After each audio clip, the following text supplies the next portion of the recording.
अॼु आउं सिंध जी पढ़ियल लिखियल औरत खे पेश ईंदड़ मुश्किलातुनि बाबति पंहिंजो कालम अम्मा मां ऑफिस कोन मीडियस पेश करे रहियो आहियां। कालम ॿुधण खां अॻु दोस्तनि खे गुज़ारिश आहे त चैनल खे सब्सक्राइब करणु न विसारींदा जीअं ईंदड़ वीडियोज़ अव्हां ताईं पहुची सघनि।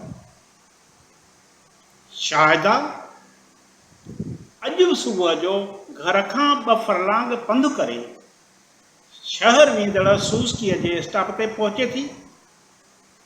स्टॉप ते बीठल माण्हुनि जूं नज़रूं खेसि रोज़ वांगुरु घूरण लॻनि थियूं।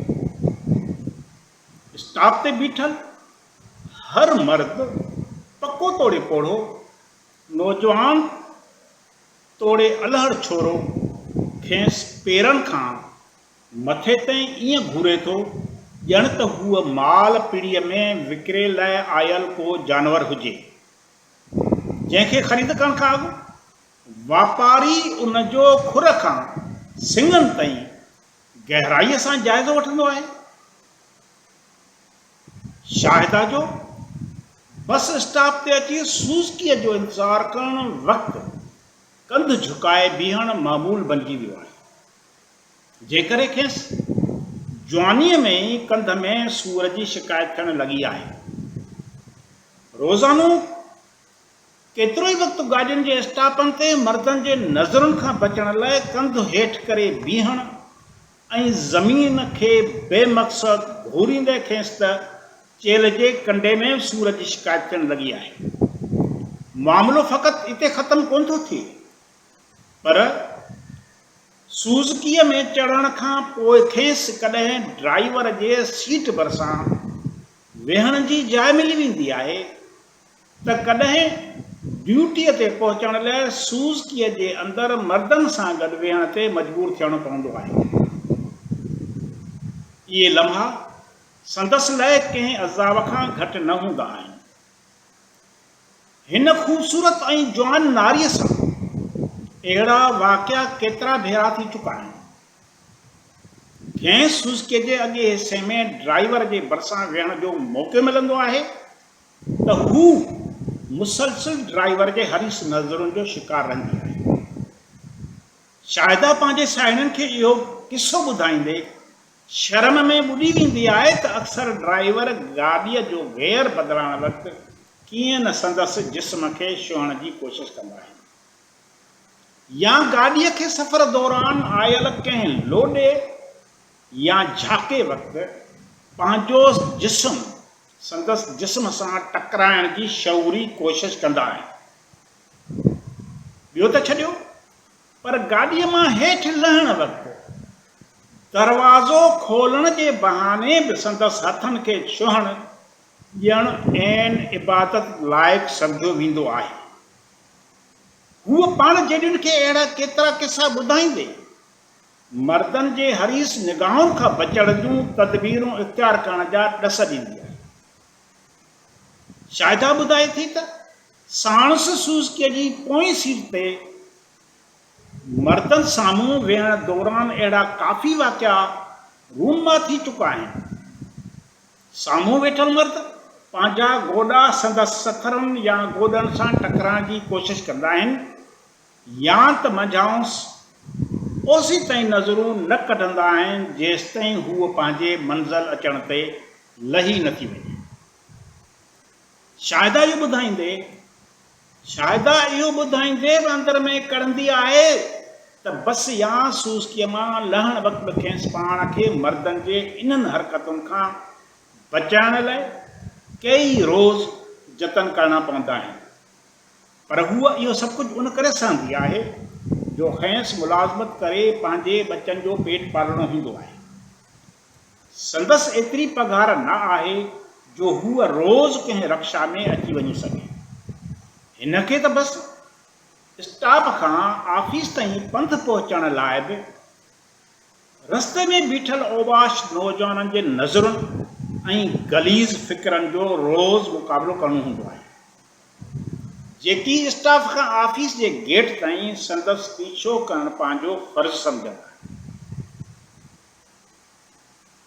कलसूम बि केतिरो ई वक़्तु साॻी कैफ़ियत मां गुज़रण बैदि अॼु मुलाज़मत छॾे घर वेहण ते मजबूर आहे। कलसूम जो ॾोह फ़क़ति एतिरो हुयो जो हिन सां थींदड़ इहा वेधन संदसि घर वारनि खे मालूम थी चुकी हुई।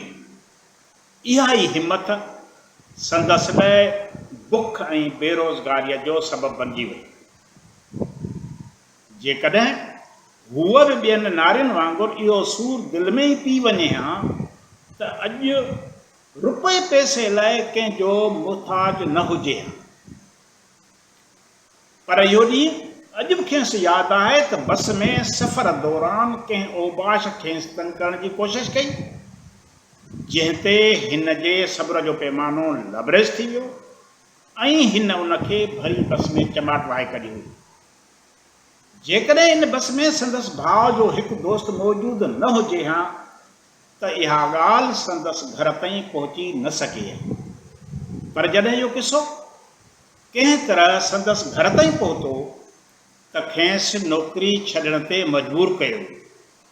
अॼु हू पंहिंजी इन दिलेरीअ ऐं हिमत जो इहो सिलो मिलंदे दिलि जो दर्द दिलि अंदरि लिकाइण खे ई हिकमत अमली सम्झण लॻी आहे। पर हाणे घणी देरि थी चुकी आहे। हिकु प्राइवेट इदारे जी ऑफिस में कमु कंदड़ उन मास्तरियाणीअ जो किसो बि ॾाढो ॾुखोईंदड़ आहे, जेका इहे सभु ज़िलतूं बर्दाश्त करे रोज़ ऑफिस पहुचंदी आहे, पर शाज़िया घर खां ऑफिस ताईं पहुचण लाइ 3 सुवारियुनि बदिलाइण सबबु वॾे अज़ाब में मुब्तला रहंदी आहे। 4 सीटर खां सुज़ुकी ऐं वरी ॿियो 4 सीटर बदिलाइण करे रोज़ संदसि 40 खां 50 रुपया भाड़े में ख़र्च थी वेंदा, जंहिं करे 4-5 हज़ार रुपयनि वारी पघार मां खेसि फ़क़ति 2.5 रुपया बचंदा आहिनि। हिनखे रोज़ थींदड़ ख़र्च परेशान करे छॾियो आहे। खेसि संदसि ऑफिस में कमु कंदड़ इहो नौजवान ॾाढो ख़ुशनसीब नज़र ईंदो आहे, जेको रोज़ मोटरसाइकिल ते चढ़ी ऑफिस ईंदो आहे ऐं खेसि ॿुधाईंदो आहे त संदसि अच वञ ते रोज़ 15 रुपया ख़र्च ईंदो आहे। जॾहिं त उन नौजवान खे शाज़िया वांगुरु ऑफिस पहुचण लाइ सुबुह जो सवेर उथणो बि न पवंदो आहे। कॾहिं कॾहिं शाज़िया घर खां ऑफिस ताईं मोटरसाइकिल ते पहुचण वारे नौजवान सां पंहिंजे मसइलनि जी भेट कंदी आहे त खेसि हिन समाज में औरत हुजण ते ॾाढी कावड़ अचणु लॻंदी आहे। हू रोज़ ऑफिसुनि ताईं पहुचण लाइ पंहिंजे वक़्त जे उन नौजवान जी वक़्त सां भेट कंदी आहे त खेसि रोज़ अच वञ में ज़ाया थींदड़ 2 कलाक पंहिंजे बेवस हुजण जो अहसासु ॾियारींदा आहिनि। खेसि उन वक़्तु पंहिंजे औरत हुजण करे मुआशिरे जे पाबंदियुनि ते ॾाढी बुछां लॻंदी आहे, जॾहिं हू चाहींदे बि मोटरसाइकिल न हलाए सघंदी आहे। जीअं पंहिंजो ऑफिस अचण वक़्तु ईंदड़ ख़र्च अधो-अधु घटाए सघे या पंहिंजा रोज़ जा 2 कलाक टाइम बचाए सघे। इन्हनि मिड़नी मसइलनि खे त हूअ कंहिं तरह मुंहुं बि ॾेई वञे, पर खेसि रस्ते ते रोज़ जंहिं ज़िलत खे मुंहुं ॾियणो पवे थो उन खां बचण लाइ खेसि मोटरसाइकिल अहिड़ो ज़रियो नज़र ईंदो आहे, जंहिंसां हूअ रोज़ बरोज़ घर खां ऑफिस ताईं अचण वक़्तु बसुनि ऐं सुज़ुकियुनि दौरान मर्दनि जे बदनज़र खां पाण खे बचाए सघे थी। पर छा ही समाज खेसि मोटरसाइकिल हलाइण बर्दाश्त कंदो? मोटरसाइकिल हलाइण जी हसरत त शाज़िया समेत कलसूम ऐं शाहिदा खे बि आहे। हू पंहिंजे ऑफिसुनि ॾांहुं या मार्केटनि तोड़े पंहिंजे अज़ीज़नि ॾांहुं कारुनि में चढ़ी ईंदड़ पंहिंजनि ऑफिसरियाणियुनि ऐं ॿियनि वॾ घराणनि औरतुनि खे रश्क जी निगाह सां ॾिसंदियूं आहिनि। हिननि खे बि ड्राइविंग करण जो शौक़ु थींदो आहे। खेनि कार न हुजण ते मोटरसाइकिल वॾी गनीमत नज़र ईंदी आहे, पर हू अञा इहे रवायती पाबंदियूं तोड़ण जी हिमत सारे न सघियूं आहिनि। खेनि हुकूमत मां बि अहिड़ी का उमेद नज़र नथी अचे जेका खेनि मोटरसाइकिल ख़रीद करण लाइ आसान शर्तुनि ते कर्ज़ या इमदाद मुहैया करे। जीअं हू रोज़ जे तकलीफ़ुनि खां आजको माणे सघनि। औरतुनि खे मोटरसाइकिल हलाइण जी इजाज़त मिलण बाबति सिंध में पहिरियों भेरो बहस उन वक़्तु शुरू थियो हो जॾहिं हिकु समाज सुधारक अॻुवाण इन मामले ते हिकु ईमेल ज़रिए ख़ामोश पाणीअ में पहिरियों पत्थर उछलियो हो। उन ईमेल सिंध जे केतिरनि ई सुजान हलकनि में बहस जो मौज़ू बणी हुई। पढ़ियल लिखियल माण्हुनि में इहो अहसासु पैदा थियो हो त दुनिया जे ॿियनि मुल्कनि वांगुरु सिंध तोड़े पाकिस्तान जे औरतुनि खे बि मोटरसाइकिल हलाइण जी इजाज़त मिलणु घुरिजे। ख़ासि करे नौकरी पेशा औरतुनि जे तकलीफ़ुनि खे नज़र में रखंदे खेनि मोटरसाइकिल ख़रीद करण लाइ हुकूमती सतह ते उपाउ वरिता वञनि। मुंहिंजो हिकु सुलझियल दोस्त जंहिंजी भेण रोज़ 50 खां 60 रुपया ख़र्च करे स्कूल में मास्तरी जी नौकरी करण वेंदी हुई, उन वॾी हिचकिचाहट खां पोइ इन ॻाल्हि खे तस्लीम कयो हो त संदसि भेण बसियुनि सूस्कियुनि या ॿियनि सुवारनि जे भेट में मोटरसाइकिल ते वधीक महफ़ूज़ रहंदी। हिन जी भेण न सिर्फ़ु स्कूल वञण वक़्तु सुवारियुनि जे इंतज़ार में